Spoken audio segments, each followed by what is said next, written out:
Thank you. Thank you, Richard, and thank you everyone for joining us.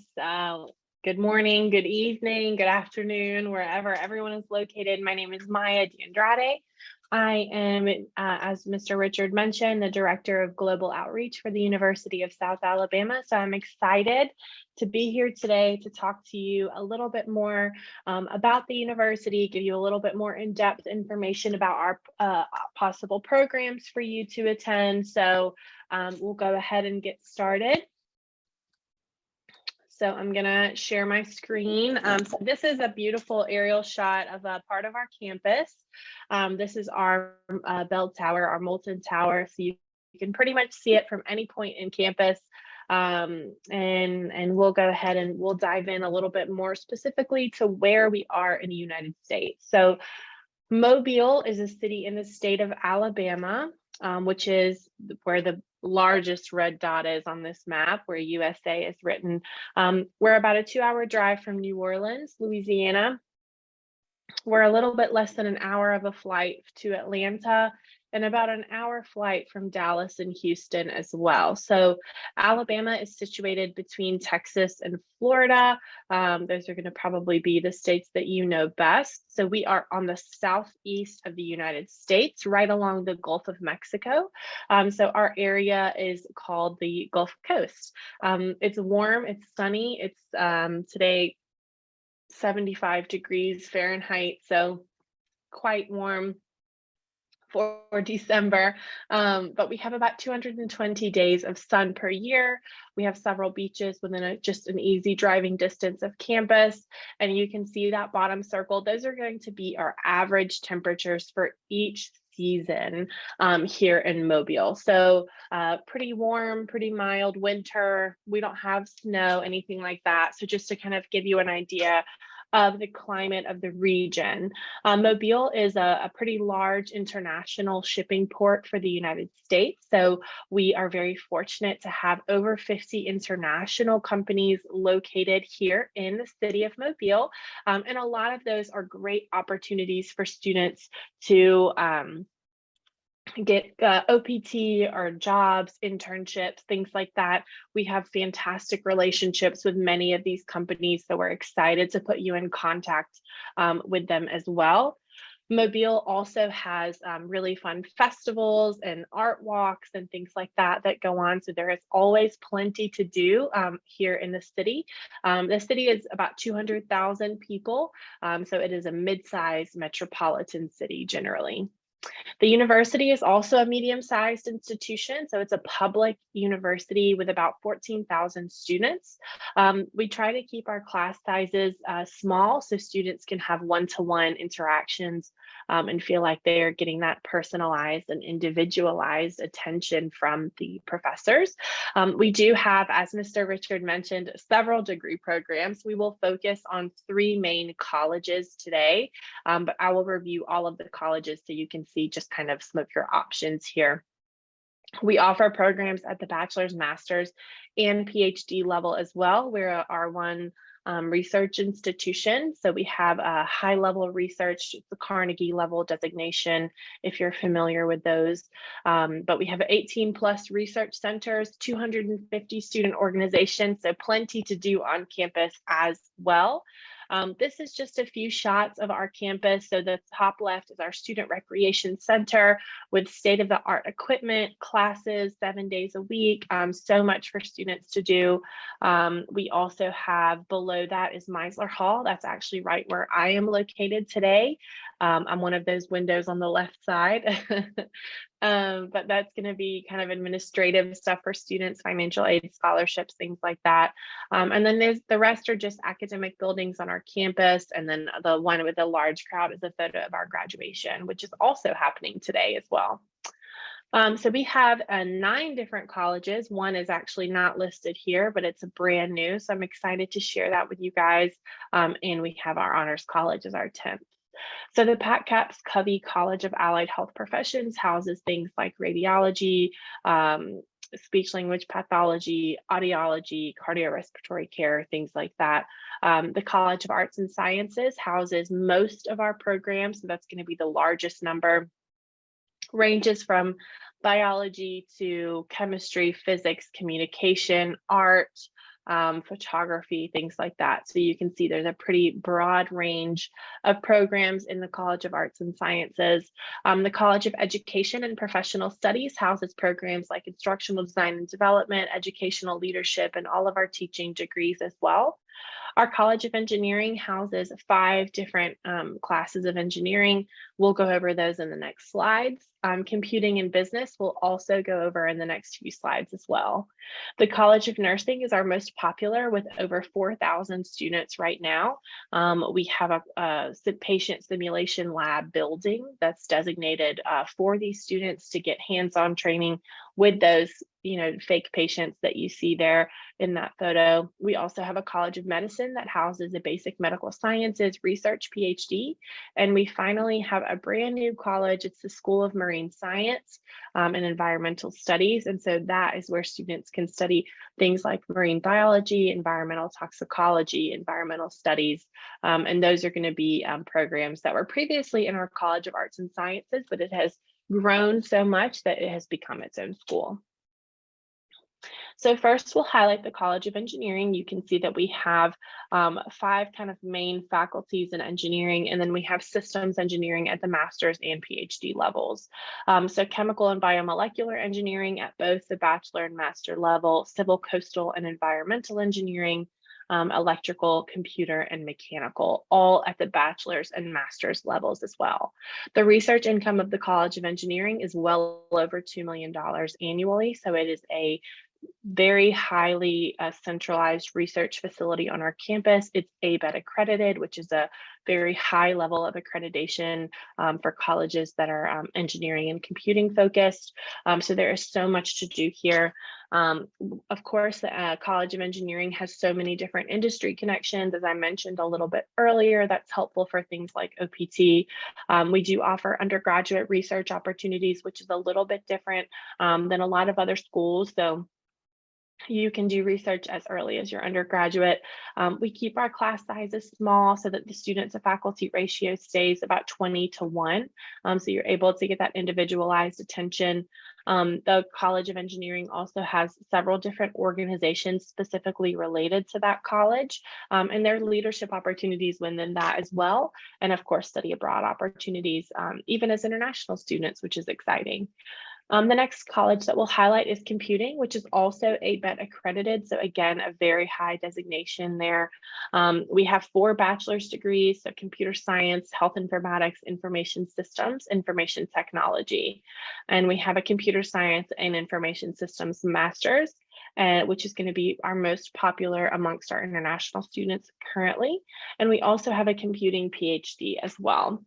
So the School of Computing really offers an overlap of degrees and fields. We want students to be able to get as much exposure to as many fields as possible. So we really want students to connect with the industry and be the most competitive candidate for jobs after graduation.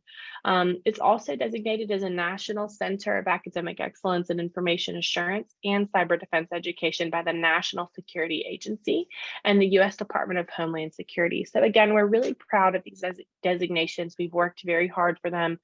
And the third college that we'll highlight is the College of Business, which is AACSB accredited. If you're familiar, only 5% of colleges and universities that are business receive this designation. So it's a really high level honor. We work very hard to be AACSB accredited, so we're proud of that. We have several bachelor's degrees. Not all of them are listed here. It would be quite a long list, but this is going to be your kind of high level review of our bachelor's degrees available. We also do have a master's in accounting. It's online. We have a business administration MBA, of course, and we have a PhD. There's only 10 of our type of PhD in business administration in the United States. So we're very proud of that as well. So the School of Business has different centers for students to kind of further their skills. So we have a Center for Real Estate and Economic Development, a Financial Analysis Center, which is what's pictured there. Students actually buy, sell, and trade on the stock market on behalf of the university as part of their schooling. So that's really exciting. We have a Center for Entrepreneurship and Innovation and a Learning Resource Center. The School of Business also houses our prep program. So that's designed to meet the professional and development needs of undergraduate students who are majoring in business. This essentially is just preparing students for the workforce, resume review, interview prep, looking for jobs, things like that. So it's a great tool for students as they finish up their undergraduate study.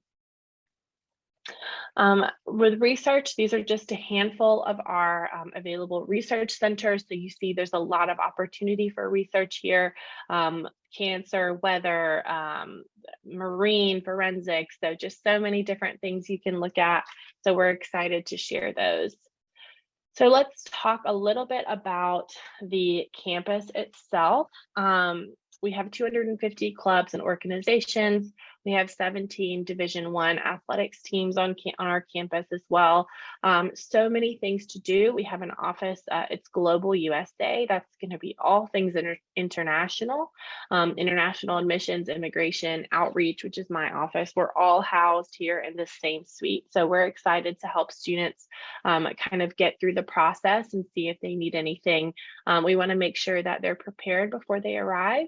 And they have a great time here while they're here. As I mentioned, we are NCAA Division I, so that means that we're able to offer athletic scholarships. We do also offer 33 different residence halls, 7 different campus communities. So living on campus means, you know, internet access, cable, free laundry, dining, your room is furnished. If you want to cook, you definitely can. We do have different types of living arrangements. So we do have apartments on campus that do have kitchens. So if you do like to cook, you definitely have access to that. We do have 10 different dining locations on campus if you're not the best cook, so no worries on that either. And then everything is a very short walk from campus to housing to athletics and things like that. It's not compulsory to live on campus. So if you do not want to do so, you are not required. So for the last part of my presentation, I'm going to get into admissions information and scholarship information as well as cost. I think this will definitely help answer a lot of questions.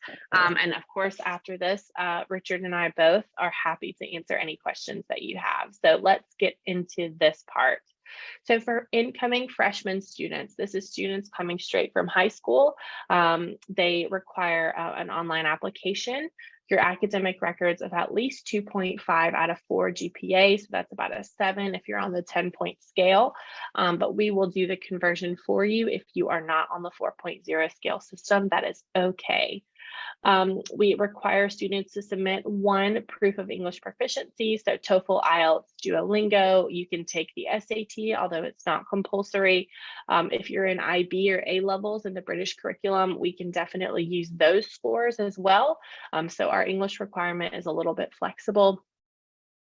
And then, of course, with all of these, you'll see the same 3 bottom requirements is your financial affidavit, your bank statements, and your copy of your passport. That is for your I-20 issuance. And I'm sure that Richard can talk to you guys a little bit more about that. But we do, of course, have immigration staff that are happy to assist you as well. So for the cost of attendance, you're looking at about $17,000 per year. Your living expenses are going to be around $8,600 per year. Health insurance is around $3,200 per year. Books are around $1,000 per year. So your total cost at the undergraduate level for 1 academic year is around $30,000 per year. We do have some scholarships available for international students. So for freshmen, the SAT is not required for admission, but it is going to be for this particular scholarship. We need students to have at least a 1060 on the SAT and at least a 3.5 GPA. The difference in the tables is the categories a little bit, but mainly the GPA is going to be your main difference. So the left side is 3.5 or higher. The right side is 3.0 to 3.49. So you can see here that the maximum available aid for students is around $10,000 per year.